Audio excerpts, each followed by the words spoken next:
Habrá consecuencias ante tantas faltas y engaños, ante tanto mal provocado, ante tan deliberada crueldad de amor. Habrá consecuencias porque no se miente de esa manera. Lo que nace en el odio se queda. Voy a rogar que una fuerza sobrenatural sentencie tu esencia.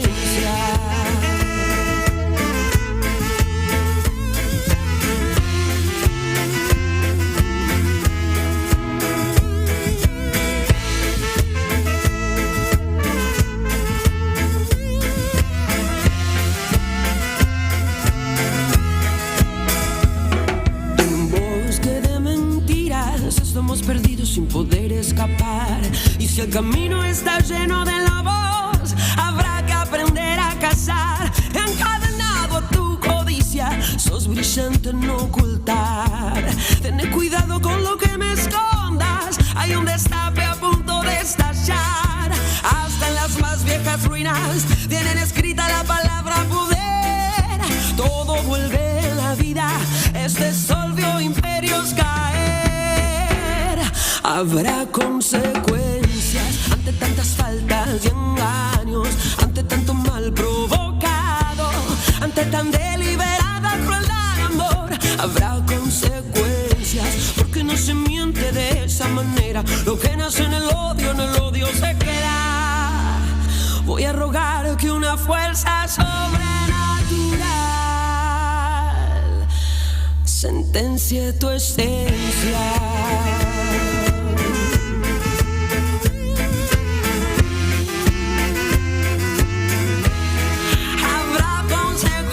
El Destape, líder en streaming político nacional durante el mes electoral. 21 millones de visualizaciones que ponen al Destape como el principal medio de referencia política en el mes más caliente del año. Gracias a seguir creciendo con un medio plural y de construcción colectiva. El Destape, cada vez más grande.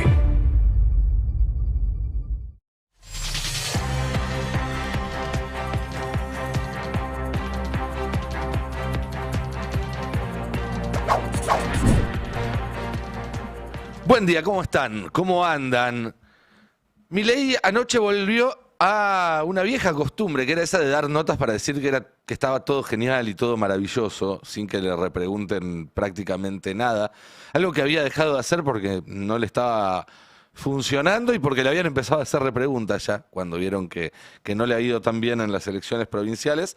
Bueno, ahora se ve que se siente un poco más seguro, pero por más que dé notas, ahora en un rato vamos a repasar algunos fragmentos, por más que nos cuente lo maravilloso que está todo, que le pague a trolls para que hagan lo mismo y digan récord de consumo, récord de empleo y demás, basta salir a la calle para saber que es mentira. Pero además, me parece que hay un dato que no se destaca lo suficiente cuando se revisa la situación del gobierno, que es que la chocó 4 veces en un año. 4 instancias en las cuales el gobierno estaba prácticamente game over y tuvo que aparecer un actor externo a rescatarlo. La primera fue en abril. Había riesgo de default si no se cerraba un acuerdo con el Fondo Monetario Internacional por mucha plata por encima de lo que ya se debía. Bueno, salió ese acuerdo con más plata incluso de lo que se creía. Se hablaba de 12, 14 palos, pusieron 20. 5 meses le duró la calma. Y en septiembre, de nuevo, estaban para el cachetazo. Hubo una semana en la cual en 3 días se vendieron 1.000 y pico de millones de dólares. Estábamos a punto de tener una devaluación brutal a pocas semanas de unas elecciones. Era probablemente, o para muchos, el comienzo del final. Tenías a gente probándose el traje presidencial, Schiaretti, Pichetto y demás. Tenías a los grandes empresarios hablando de intervenir el gobierno, ¿se acuerdan? Hubo como 72 horas donde parecía que Guillermo Francos era la persona más poderosa del país. Porque, bueno, Milei había hecho un acto para Eurnequian y supuestamente estaba interviniendo el gobierno. Después se lo intervino supuestamente Santiago Caputo con sus socios norteamericanos, bueno.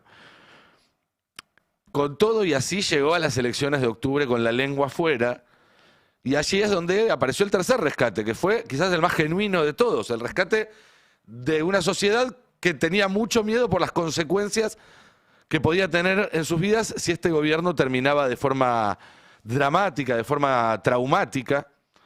Y entonces, una cantidad sensible de argentinos decidió darle una oportunidad más al gobierno. Lo votó y lo volvió a rescatar, porque todos sabemos lo que hubiera sido el lunes siguiente después de una derrota. Bueno, no alcanzó con eso, que además, digo, es potente, porque está bien, el FMI puso un montón de plata, Trump es Trump, pero 40% de los votos en una elección de medio término es otra cosa. Y no alcanzó ni para llegar al brindis de Navidad, porque ya está necesitando un rescate de nuevo. Esta semana va a necesitar el cuarto rescate. ¿De quién? Del Congreso.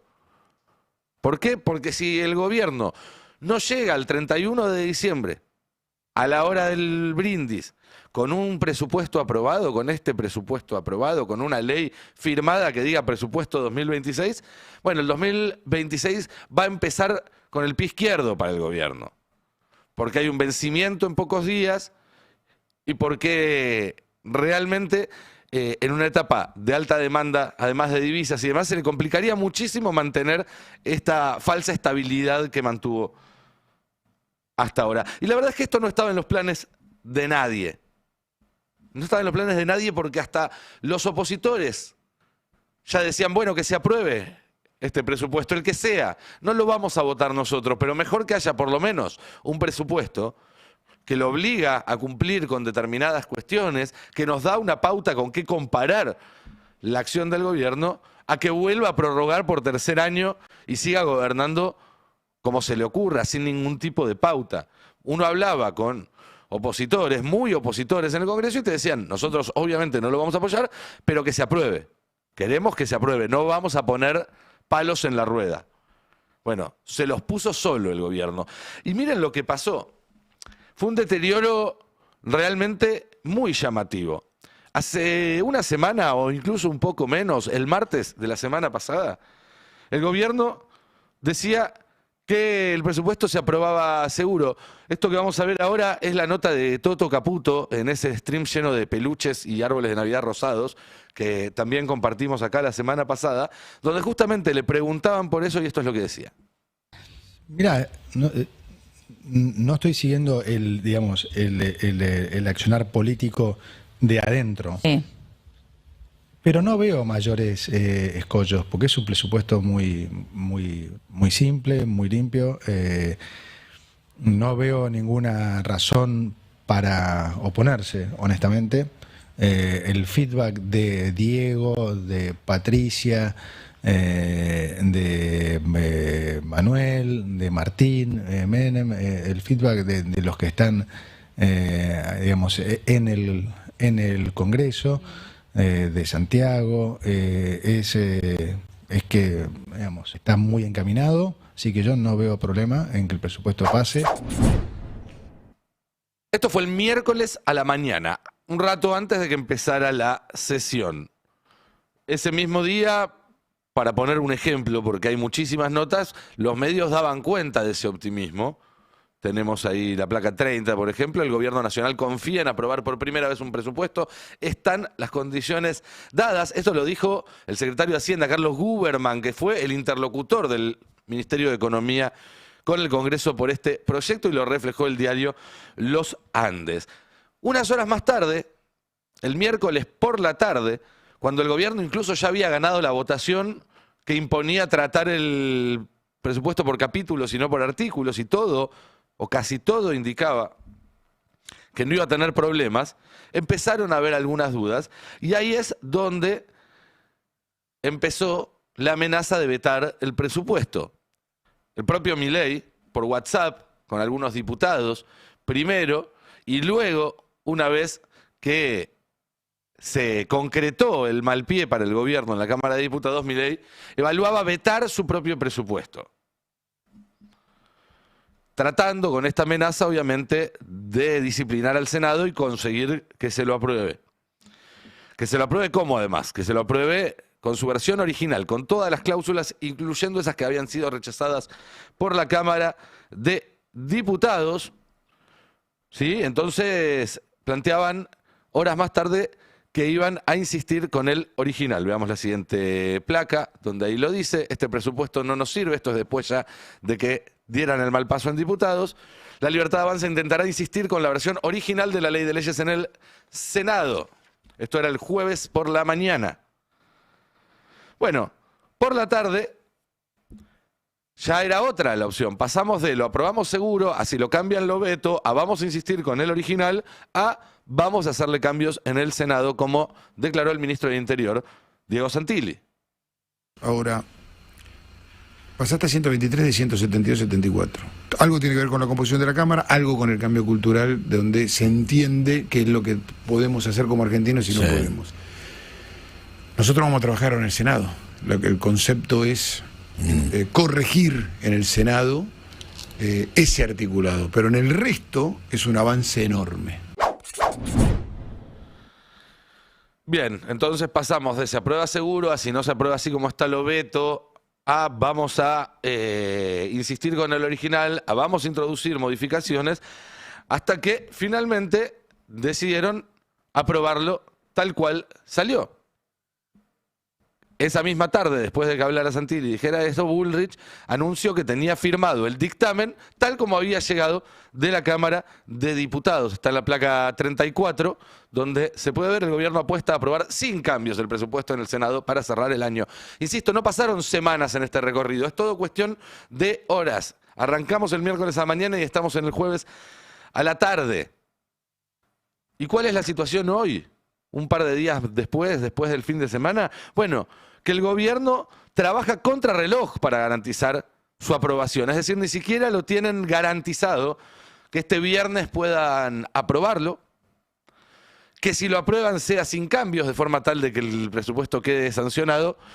Pero por las dudas, ya Martín Menem avisó en la Cámara de Diputados que tienen que tener listo el recinto por si hay que volver a discutir el lunes o el martes de la semana que viene. Tal es la urgencia que tiene el gobierno por llegar al 1 de enero con un presupuesto aprobado.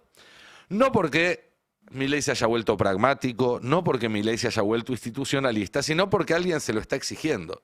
Porque alguien le está diciendo: macho, vos me tenías que demostrar gobernabilidad. Esto es lo mínimo que tenés que poder aprobar si querés tener cierta gobernabilidad.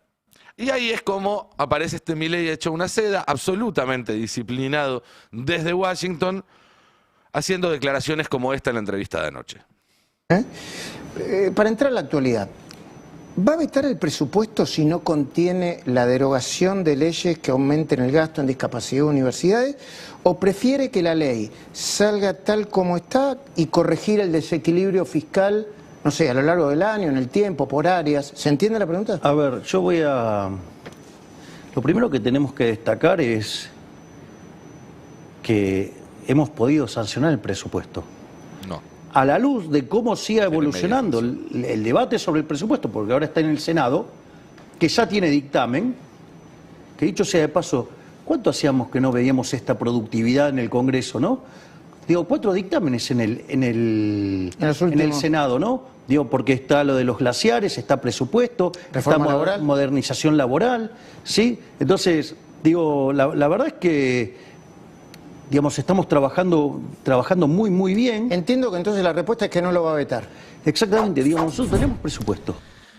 Mansito, ante las órdenes de Washington, Javier Milei, pero tiene un problema, que es que la semana pasada, en el medio de todo este circo, prácticamente rompió relaciones con la mayoría de sus aliados y ahora los está llamando desesperadamente para garantizar que el viernes la aprueben, algo que hasta hace una semana, insisto, tenían pensado votarle casi con las 2 manos.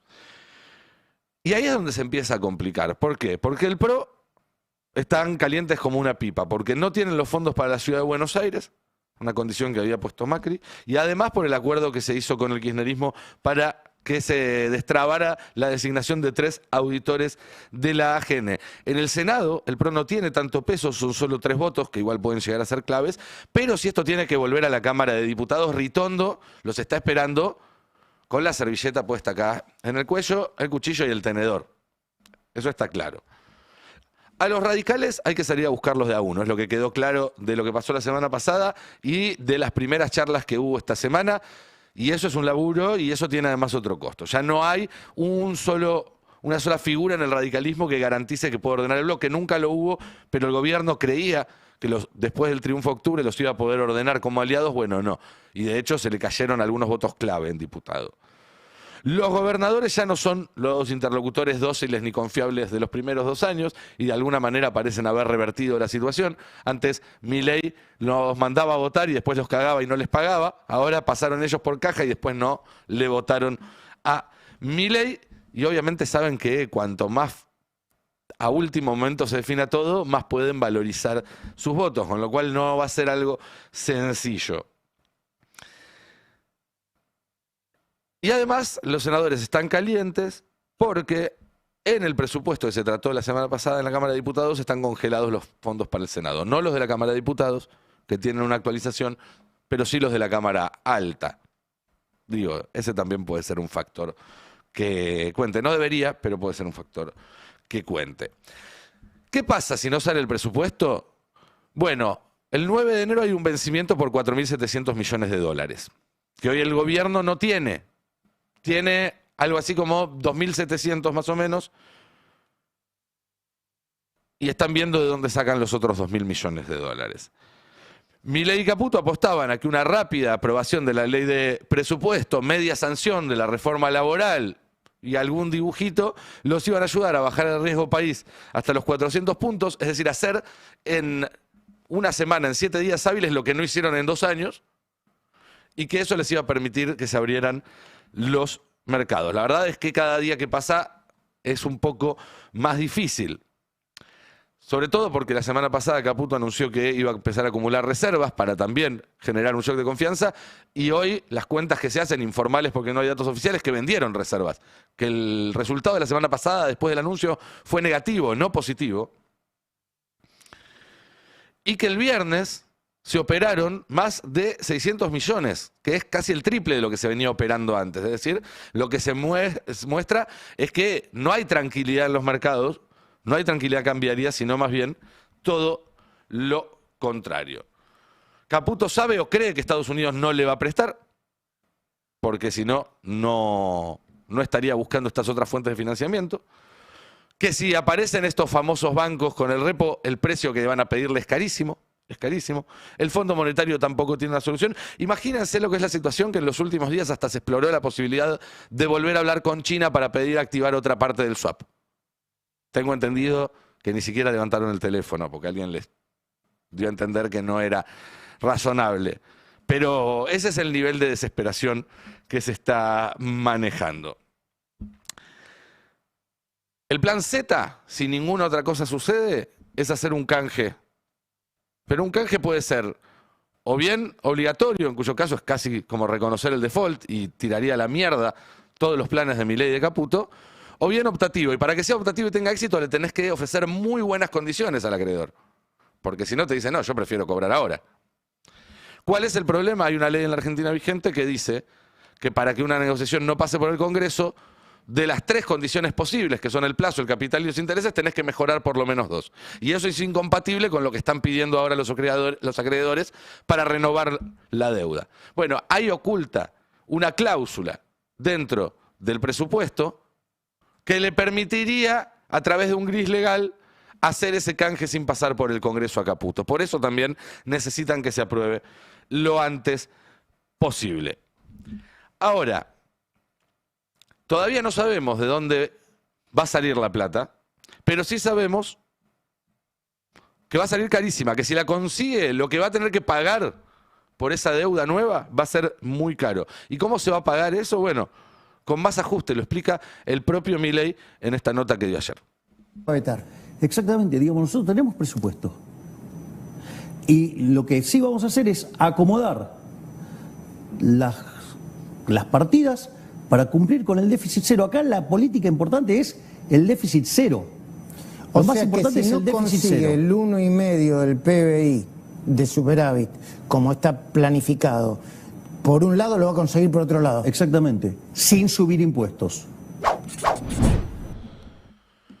¿Se acuerdan en octubre del año pasado cuando Milei en una reunión con empresarios confesó que había hecho todo el ajuste en el principio de su gobierno para aprovechar que la gente estaba de vacaciones? Nosotros, en primer lugar, teníamos claro que por el tipo de ajuste que estábamos haciendo, era muy probable que el impacto más fuerte se sintiera durante el primer trimestre. Por lo tanto, también era importante hacerlo durante vacaciones, para que la gente no se enterara tanto, por decirlo de alguna manera, de lo que estaba ocurriendo. Bueno, agárrense, porque va a ser un enero interesante. A puro decretazo, porque eso va a ser Milei, aprobar como sea el presupuesto y después cambiar todo lo que tenga que cambiar por decreto. Y entre las cosas que se vienen está, por ejemplo, el congelamiento de las AUH. Era parte del famoso capítulo 11 que volteó la Cámara de Diputados.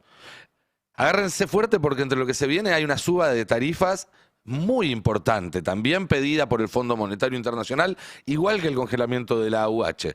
Esto es nota de Clarín, el gobierno prepara subas de tarifas de 2 dígitos para 2026 y quita de subsidios al gas importado. Desde enero el 45% de los usuarios perderá los subsidios y pagará el 100% del costo mayorista. En gas se unifica el precio todo el año. Antes lo que hacían era que en verano pagabas un poco de la factura del invierno para emparejar. Bueno, ahora no.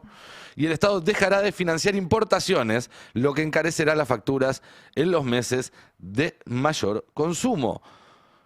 Agárrense fuerte también, porque después de esto lo que viene es un nuevo ajuste a las jubilaciones, que es la única forma en la cual sigas cerrando los números y sigas cerrando algo parecido o algo que se pueda mentir como un superávit.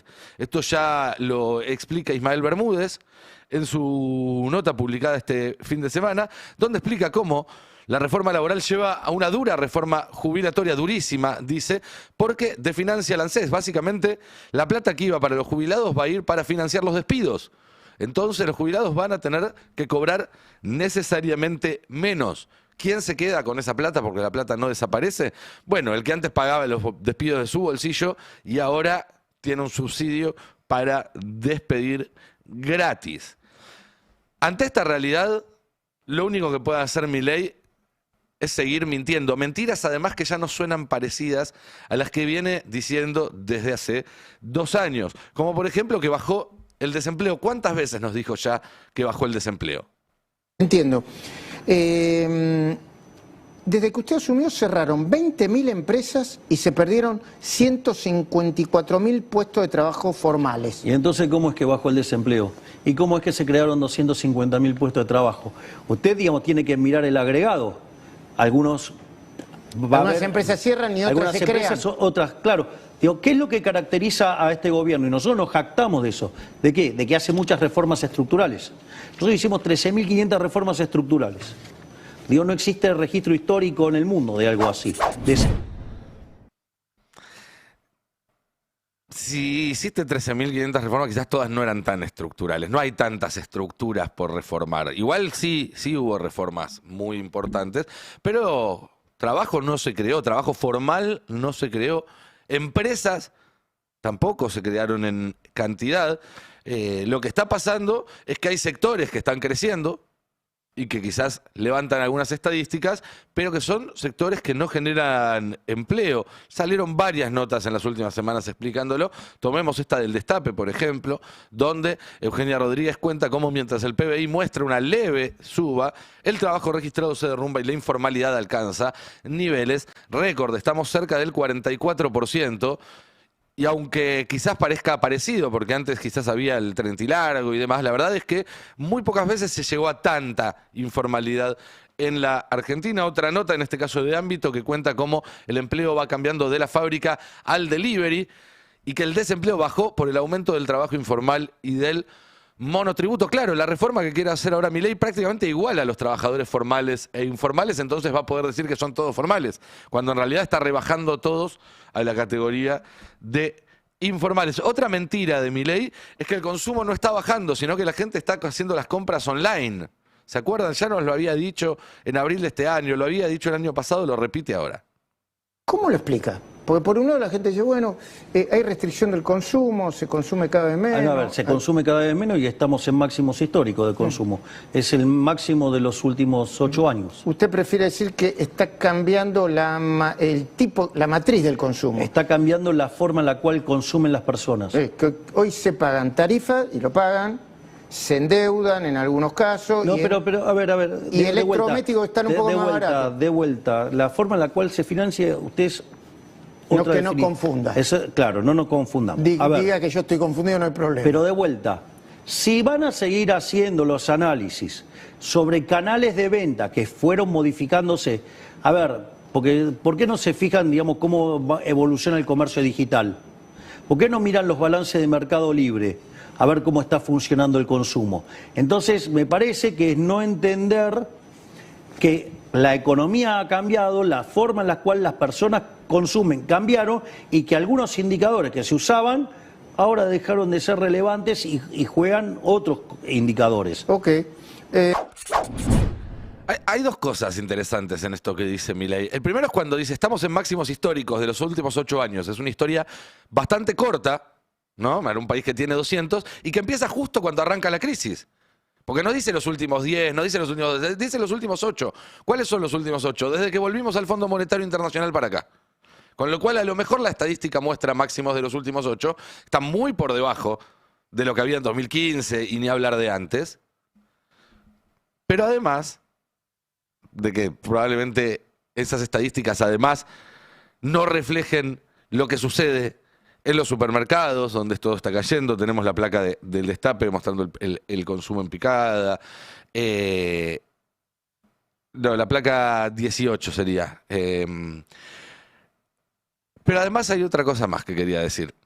Que es que cuando empezó esa crisis en 2018, esa de la cual se agarra Milei ahora para celebrar supuestos máximos históricos, utilizaron exactamente la misma excusa. ¿No me creen? Le preguntaban a Marcos Peña en el año 2018 sobre por qué caía el consumo y esto es lo que contestaba. Que es que estamos además en un momento de gran transformación de la economía mundial y de nuestro país. Y que frente a eso lo que hay que hacer es tener una presencia clara, primero decir la verdad. O sea, es así, mucha gente hoy compra online lo que antes compraba en un local. Mucha gente hoy compra en un mayorista lo que antes compraba en un hipermercado o compra en un... Entonces, esas transformaciones uno no puede detenerlas y decir, bueno, que el tiempo volvamos atrás. Pues hay que reconocer que por lo menos Marcos Peña era un poco más ordenado a la hora de armar las oraciones. En lo demás, prácticamente es lo mismo lo que están diciendo y tan mal estamos que 8 años más tarde, después de ese video, tenemos la misma excusa. Y por último, esta es la más graciosa de todas. Y de esto después bajo para charlarlo con Cande, para charlarlo con Alfredo. Porque ¿se acuerdan que la inflación había que medirla con 18 meses de rezago? Que supuestamente recién 1 año y medio después de que empezara Milei íbamos a llegar a inflación cero porque ese era el rezago, la demora en que tuviera efecto la contracción monetaria, etcétera, etcétera, de la escuela austríaca. Bueno, ahora que pasó ese año y medio, de hecho ya pasaron 2 años, Milei nos viene a contar que alguien descubrió casualmente que no eran 18 meses, que eran 26. Mirá vos qué conveniente. O sea, la cantidad de dinero es el ancla nominal de la economía y eso determina el nivel de precio de la economía. Ahora, el nivel de precios es un vector de precios donde uno de esos precios es el tipo de cambio. Con lo cual, uno diría, si yo fijé la cantidad de dinero, los precios quedan anclados. Eso tiene, digamos, hay cuestiones de rezago de la política monetaria. Un estudio reciente de la Universidad de Córdoba muestra que son 26 meses. No entonces, eran ni 18 nosotros ni creíamos 24. que era entre 18 y 24. Son 26 meses. ¿Esto qué quiere decir? Si nosotros fijamos la cantidad de dinero, logramos, que fue cuando se terminó de sanear el Banco Central, a mediados del 24... A los 26 meses debería haber inflación cercana a cero. Cercana a cero, claro, exacto.